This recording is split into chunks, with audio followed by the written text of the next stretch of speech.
a look at the field of reinforcement learning. So some of you may be already familiar with reinforcement learning algorithms, applications, and so on. Some others may have just heard the term reinforcement learning but may not know much detail about it. Some of you may not even have heard the term as such. My talk is going to be very introductory level. I will be covering some of the basic ideas um, in this talk. So let's move on. So let us take a look at machines performing some tasks. Okay, sorry.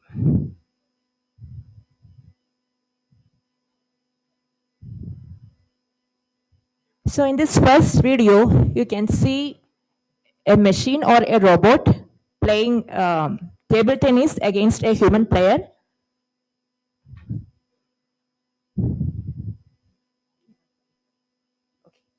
Do I need to click it? Should I click it?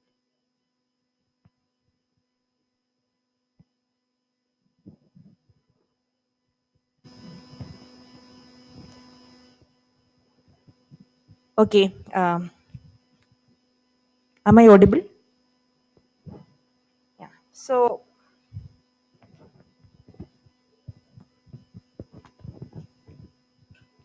yeah, moving on to the next video. So in this, you can see a cart or a vehicle and a pole that is attached to the vehicle. And the goal is to make the pole stay upright by moving the cart to the left or right. So you can see that even after it has been disturbed, it is still able to come back to the erect or the upright position. Now in this video on the bottom left, you can see a machine that is able to flip a pancake. Okay. And this last video over here, you can see a robot that is moving from one place to another. So the goal or the destination of the robot is on the left corner. And you can see that a human is placing an obstacle in its path. The robot is able to sense that and adjust its navigation accordingly.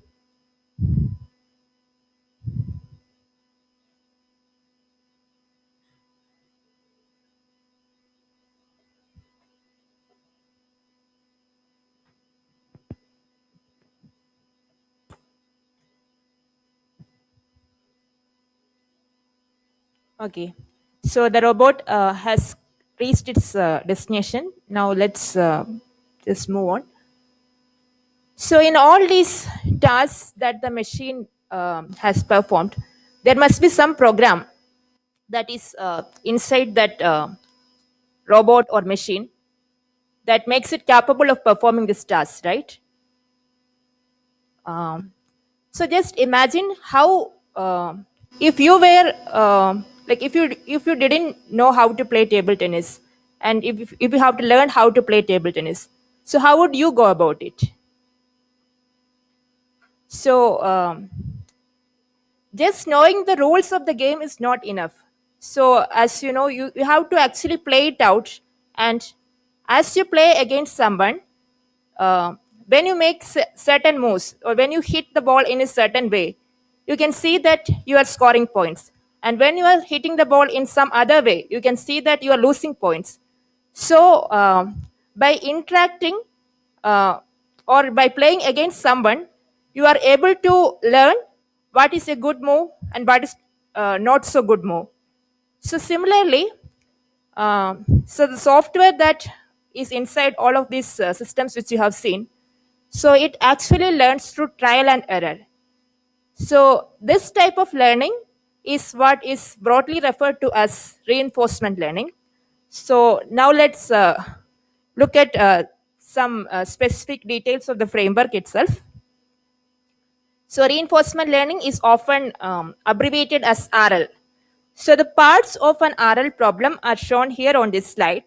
So there is an agent, which is the software agent, which is interacting with an environment by taking some actions. So the action can be like holding the bat in a particular position, giving a specific force, um, or moving the cart in the cart and solve problem to the left or right, and so on. And when it performs that action, it gains a reward. Reward is here the feedback signal, like whether you have earned points or you have lost points. And uh, and this process repeats. So the agent objective of the agent is to take actions so that the sum of rewards is maximized. Now let us make it a little bit more formal and mathematical. Uh, so this whole reinforcement learning problem can be captured by a mathematical model known as Markov decision processes, which is called MDPs in short. So there are four components of an MDP model. So which are the set of states, which will be denoted by capital S, and a single state in that set will be denoted by small s. The set of actions possible in state S will be denoted by capital A of S. Then there are the transition probabilities, which is the probability of moving from state S to state S prime by taking action A. So these probabilities are specified for every state, action, and next state pair or triple. And corresponding to every transition from state S to state S prime under action A, there's a corresponding reward. So let us make it clear with an example. So just consider a robot that can be in three different states, which is standing, moving, and fallen. And it has two actions. It can take two actions. One is moving its legs in a slow manner, which is called the slow action, and it is denoted by black color in this picture. And the other action is moving its legs fast, which is called the fast action and is denoted in green color over here. So if the robot is in standing state, by taking the slow action, it will move to the moving state with a probability 1, and it will get a corresponding reward of +1. If it takes the slow action, yeah, correct. If it takes a fast action, that is moving its legs very fast, it could fall down with a probability of 0.4, in which case it gets a reward of -1, or it could get into the moving state with a probability of 0.6 and a corresponding reward of +2. Similarly, if it is in the fallen state, if it takes the slow action, either it remains fallen with probability 0.6, in which case it gets a negative reward of -1, or it is able to move to a standing state with a probability 0.4 and gets a corresponding positive reward.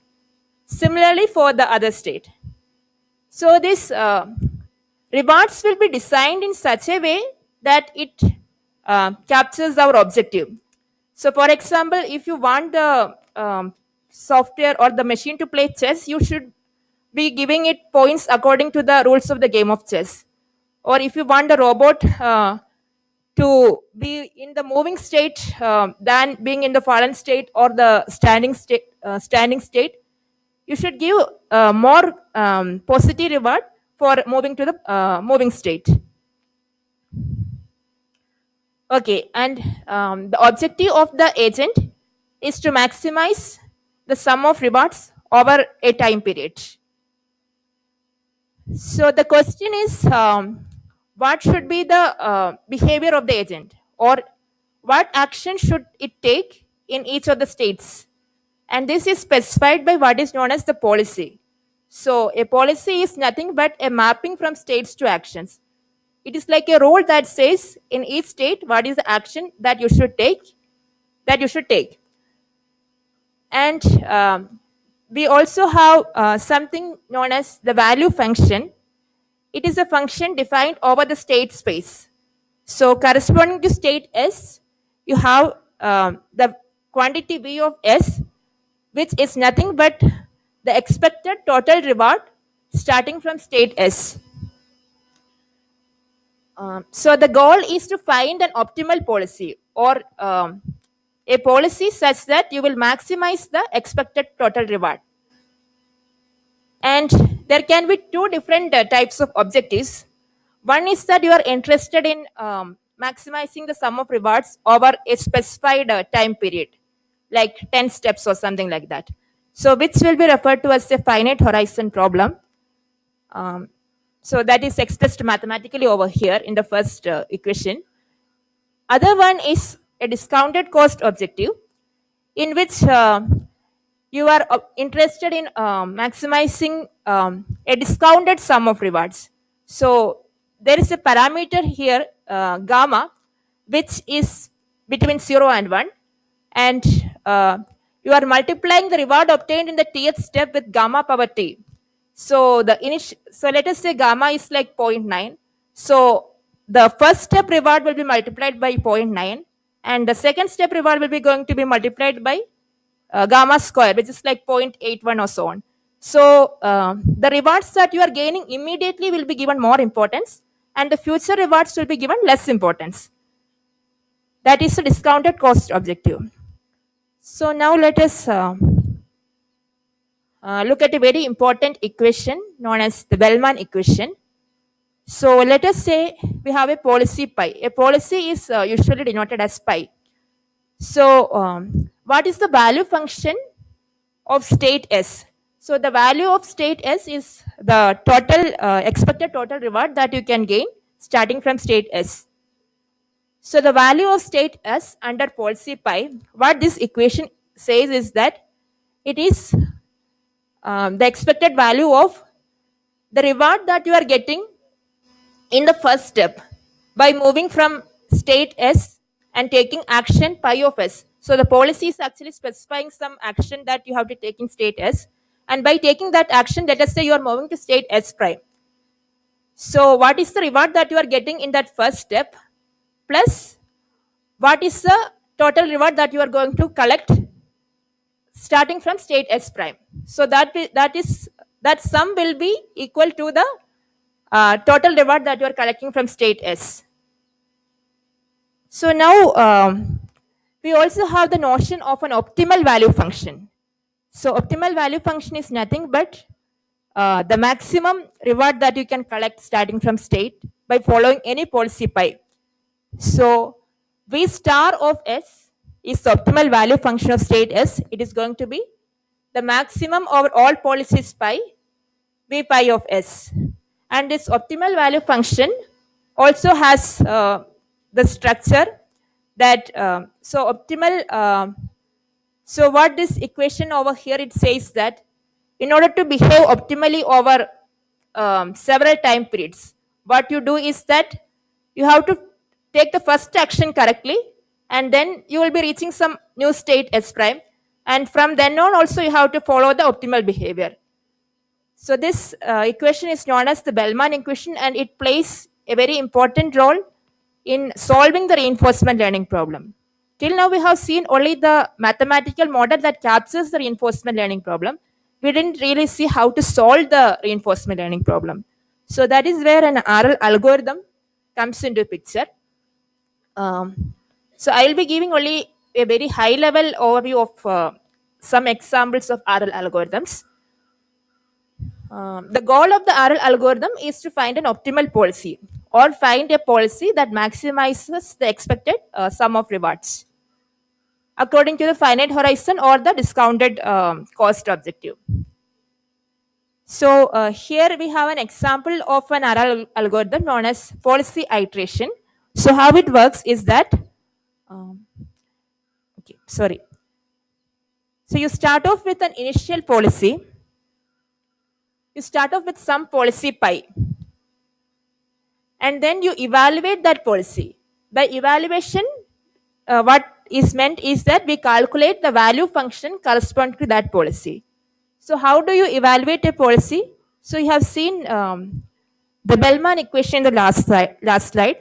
So if you write down this Bellman equation for all the states, you will get a set of linear equations. By solving this set of linear equations, you can actually evaluate the policy. So once you evaluate the policy, you can get a new policy by using a procedure called greedy of B. So I will not go into the details of this procedure, but it is a simple procedure by which you can get a new policy from this value function. So, and it can be shown mathematically that if you follow these steps, the new policy that you have obtained will be better than the previous policy. So you have started with some policy, you have calculated the value function correspond to that, and using that you have obtained a new policy. So it can be shown that the expected reward using the new policy is better than the expected sum of rewards using the previous policy. And you repeat these steps. So then there will come a stage such that in two successive iterations you get the same policy. At that point you can stop, and the policy that you have obtained at that point will be the optimal policy. So this is the high level overview of a technique or an RL algorithm known as policy iteration. uh, so this policy iteration can be used only when you have complete knowledge of the mathematical model. You should know the set of states, set of actions, the transition probabilities, and the rewards. But often in practice, this complete model may not be available. Instead, what the agent can do is that if it is in certain state, it can take an action and it can move to a new state and correspond to that particular transition, but correspond to that particular state, action, and next state pair, it will be able to see what is the reward. Then from the next state, again, it can do this. It's like it can interact with the environment. It doesn't know the full MDP model, but it can interact with the environment.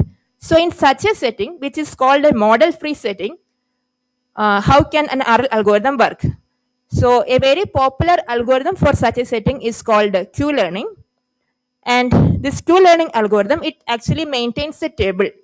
So it maintains a table which is of the size S cross A, the number of states times the number of actions.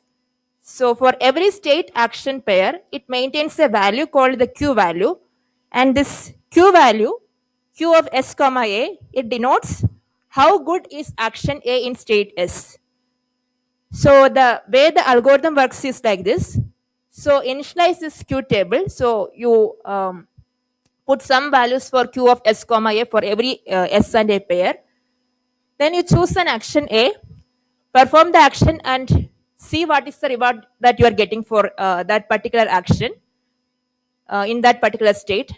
And then you update the Q value correspond to that state action pair. So the update rule is what is shown over here. So I'm not going to the details of the update rule itself. So the new Q value is going to be a combination of the old value and some quantity which is based on the Bellman equation. So if you repeat this procedure at the end of several iterations, you will get a good Q table, in the sense that this table will be actually telling you for every state and action pair what is the good action or what is the best action to be taken in each state. So let us say for state S you have Q of S comma A1, Q of S comma A2, and so on. So in order to decide what is the action to be taken in state S, you just see what is the action that maximizes the Q value. So in this, there is one step called choose an action. So once you are in a particular state, while the algorithm is running, like after the Q values, after the algorithm has done several iterations, you will get a good Q table. It will actually tell how good an action is in a given state. But during the initial phases, how do we decide what is the action to be chosen? So that is what is referred to as the exploration exploitation trade-off. So basically what it is saying is that let us say you have the q values for some of the actions. You have already performed some actions in a given state and seen how good it is, but you do not know anything about the remaining actions.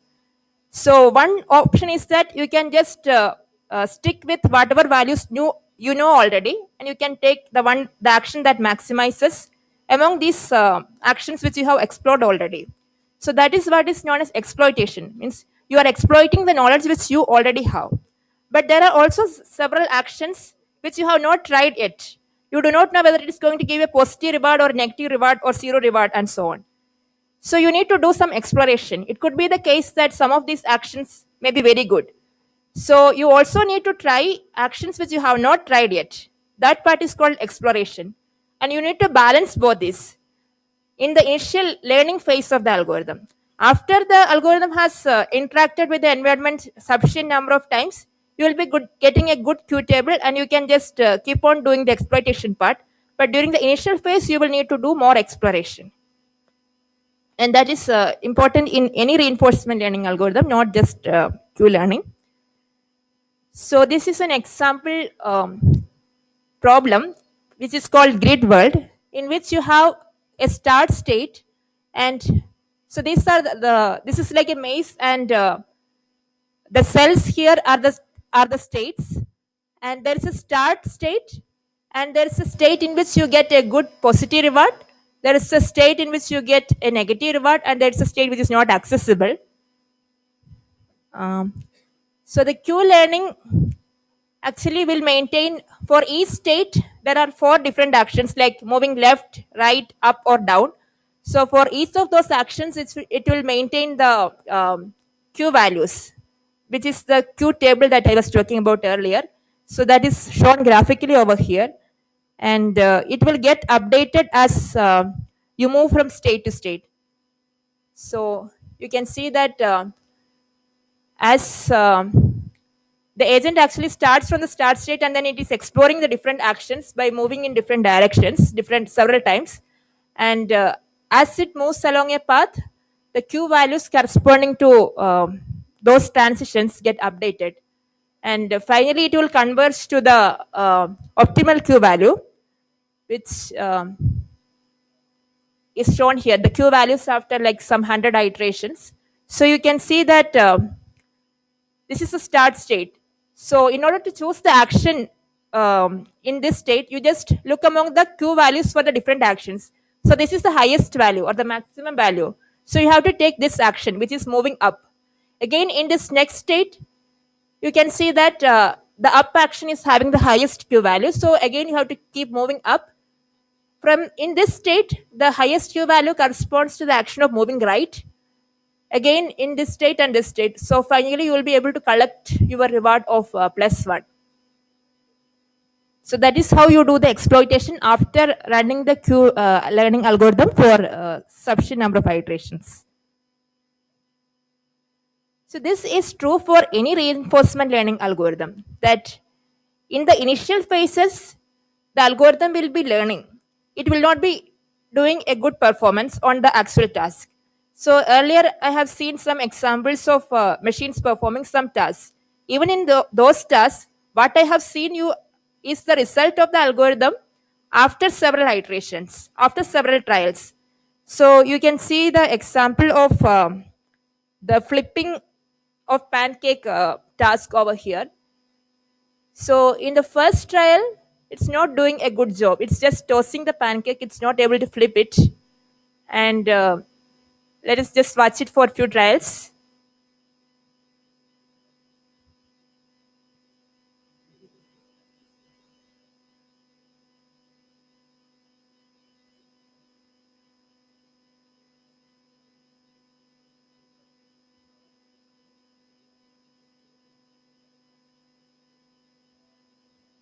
Okay, after 15 trials also, it is not very good at it.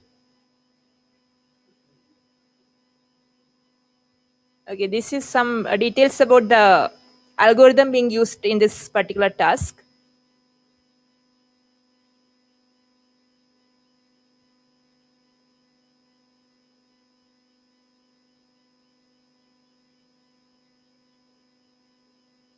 Okay, so after 50 trials, it says it has successfully learned the skill. Yeah, so this is the part that I have shown you in the beginning. So this is the case for every reinforcement learning algorithm. Initially, there will be an exploration phase, and later on, there will be exploitation phase. Now, let us just briefly talk about some research areas in reinforcement learning. So, in the Q learning algorithm, we have seen that a table is maintained for storing the Q values of every state action pair. But when the state or the action space is very large, it may not be possible to store the entire table in the memory.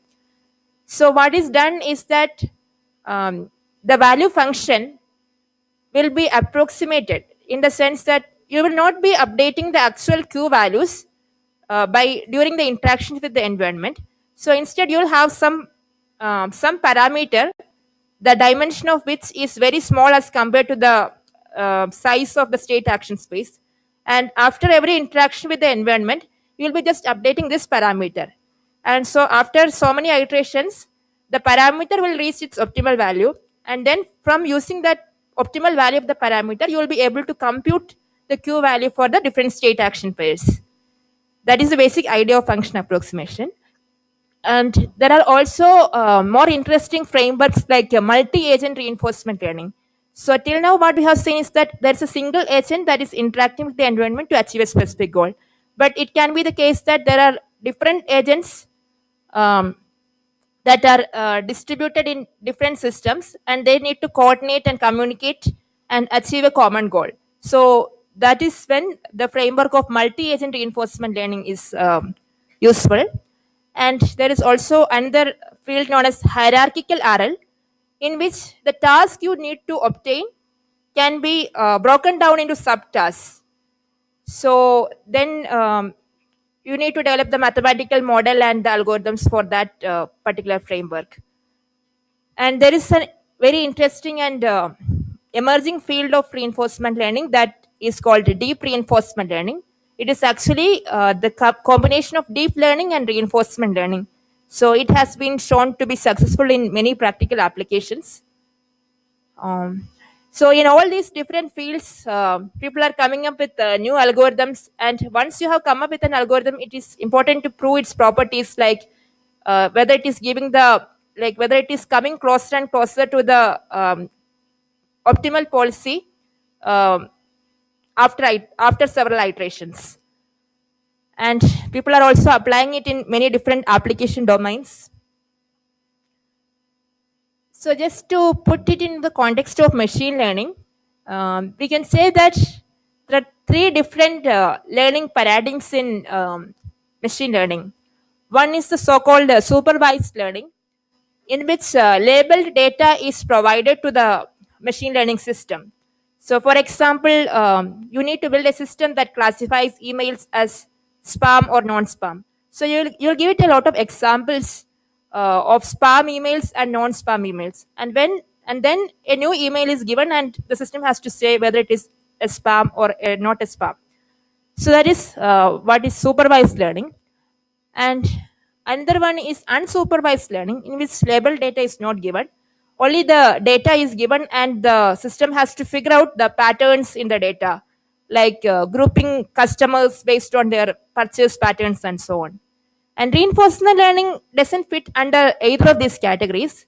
It is actually a different type of learning in which the agent has to learn a series of actions. It's not just a one step learning or one short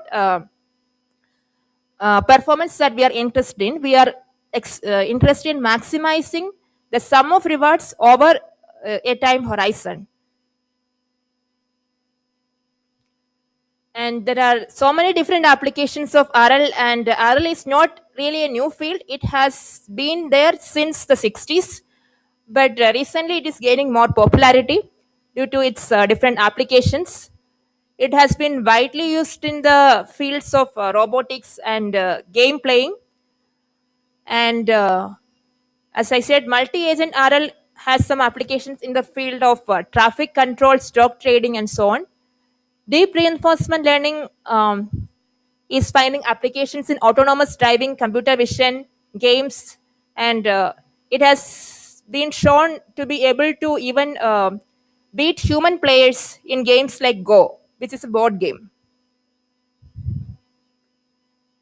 Now, I'll just introduce you to some resources that you will find useful for exploring more about the field of reinforcement learning. Um, so, there is an NPTEL course. It is taken by Professor Balraman Ravindran from IIT Madras. So, you can find the details on the page here. And I will also introduce the classic textbook for reinforcement learning, which is written by Richard Sutton and Andrew Bartow. It's commonly called Sutton and Bartow, An Introduction to Reinforcement Learning. Okay, so that is the content of the talk. I just wanted to show you one more video, which is a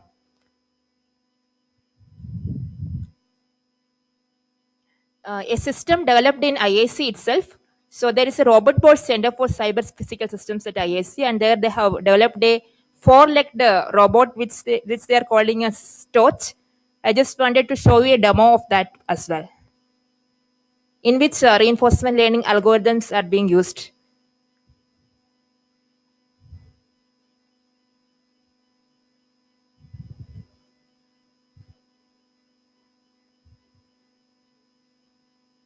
First, you will see some hardware details.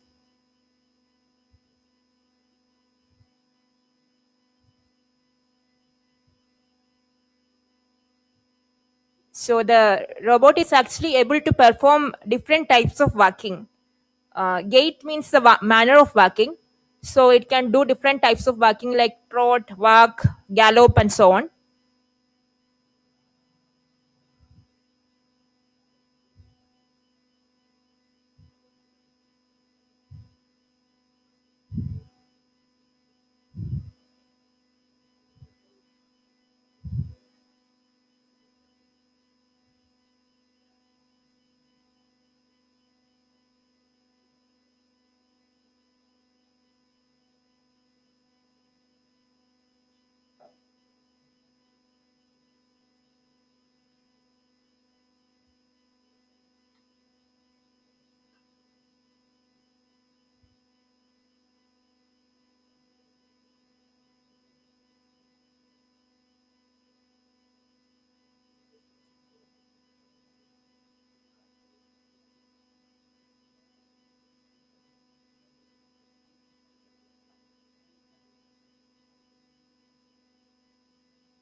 So it's able to turn in different directions so that navigation to desired location can be done.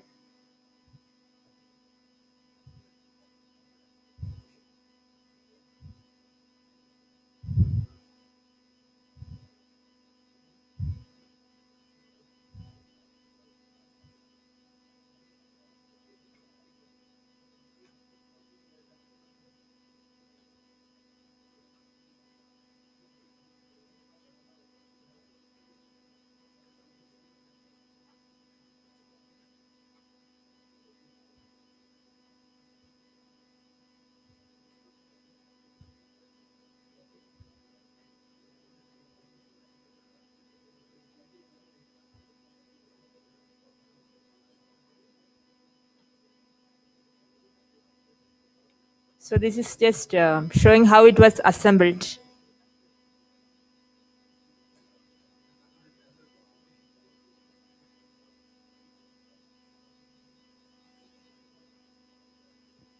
So that's all. Thank you.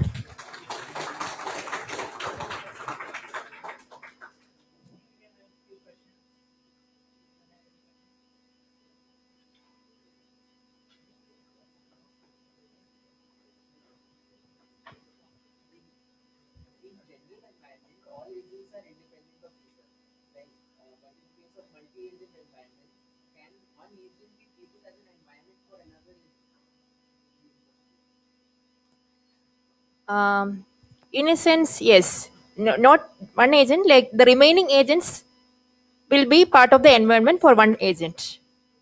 And each agent will be finding its optimal policy. But there will be some sort of communication and coordination among the agents because they may be, the objective may be a common goal.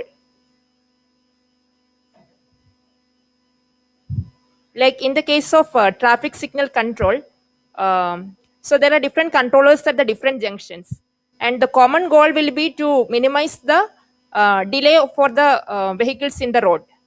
Like the road could be stretched over different areas, and there are different controllers at different junctions, and each of them are the independent agents in this case.